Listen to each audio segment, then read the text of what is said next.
अस्सलाम वालेकुम रहमतुल्लाहि व बरकातुहू। Welcome to my channel. कैसे हो? उम्मीद करती हूँ आप सब ठीक होंगे। शुक्र अल्लाह पाक का, मैं भी खैर वाफिस हूँ। अल्लाह पाक आपको भी जहाँ रखे अपने ज़मान में रखे। तो आज बनाने लगी थी अरबी और जनाब मटन, यानी कि अरबी गोश्त। ठीक है, सदियों पुरानी रेसिपी देसी स्टाइल में बनाने की जो है ना वो आपको देने लगी हूँ।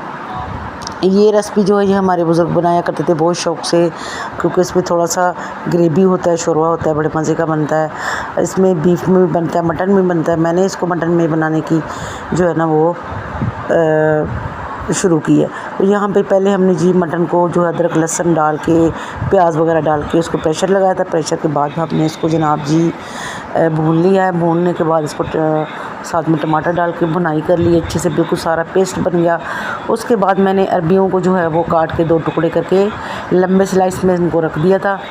तो अब मैंने देखो इसको भून लिया है।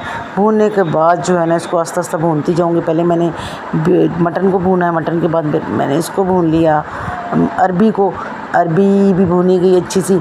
उसके बाद अल्लाह भला करे मैंने इसमें पानी डाल दिए। पानी डाल के सूखा धनिया डाल दिया इसमें, और हरा धनिया डाल के इसको हमने गला दिया। माशाल्लाह देखिए कितना खूबसूरत ज़बरदस्त बन गया।